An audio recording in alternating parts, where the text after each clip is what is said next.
आज हम जानेंगे कि हम दशहरा मनाते क्यों हैं। तो रामायण के युद्ध में ऐसा भी एक वक्त आया जब रावण ने संपूर्ण वानर सेना पर भारी पड़ रहा था, एकदम से मार के ध्वंस विध्वंस कर देता था और वानर सेना का मनोबल टूट चुका था। युद्ध विराम के बाद भगवान राम दुखी होकर बैठे हुए थे। तभी जाम्बवंत जी ने उनसे पूछ लिया कि राम जी, ये तो होता रहता है, कभी उनका विजय कभी हमारा विजय, ये तो लगी रहता है, इसमें दुख की बात क्या है। भगवान राम ने बोले, मैं इसीलिए दुखी नहीं हो रहा हूँ कि रावण ने हमारे इतने सारे वानर सेना को मार दिया। मैं इसीलिए दुखी हो रहा हूँ कि रावण अकेला युद्ध नहीं कर रहा, वो अपनी माँ दुर्गा माँ की कोख में बैठ के युद्ध कर रहा है। अगर कोई बंदा अपनी माँ के कोख में बैठा हुआ है तो उसे मार कौन सकता है और उसे पराजय कौन कर सकता है। तो जाम्बवंत जी ने एक सुझाव दिया और बोले कि रावण तो अधर्मी है, फिर भी अगर दुर्गा माँ उनके साथ है और तुम तो धर्म के लिए लड़ रहे हो, तुम्हें लंका थोड़ी चाहिए, तुम्हें अपनी पत्नी को वापस लानी है, तो तुम तो धर्म पे हो, तुम क्यों दुर्गा माँ को प्रसन्न नहीं कर सकते।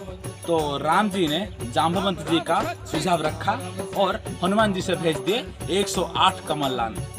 10 दिन की तपस्या है और राम जी बैठ गए मंत्र पढ़ने।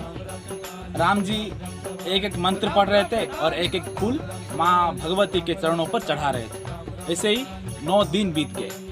10वां दिन जब ये पूजा संपूर्ण होने वाला ही था, तभी माँ भगवती ने सोचा कि एक परीक्षा ली जाए राम जी की, और उन्होंने एक कमल का फूल चुपके से छिपा लिया।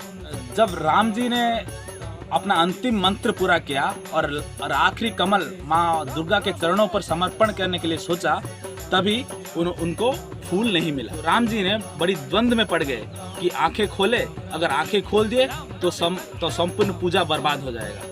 इसीलिए उन्होंने ऐसे ही सोच रहे थे, उनके दिमाग में एक सुझाव आया।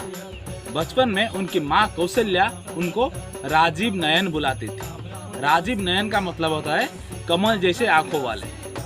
इस हिसाब से अगर देखा जाए तो राम के पास अभी भी 2 कमल बचे हुए हैं। ये सोच के राम जी ने अपना तीर निकाल के आंखें अर्पण करने वाले ही थे, तभी माँ दुर्गा भगवती प्रकट हो गए और संतुष्ट हो गए उनकी पूजा से। और ये बात को सूर्यकांत त्रिपाठी निराला जी अपने राम की शक्ति पूजा इस किताब में बहुत अच्छी तरह से विश्लेषण किया है, जो मैं भी सुनाने जा रहा हूँ।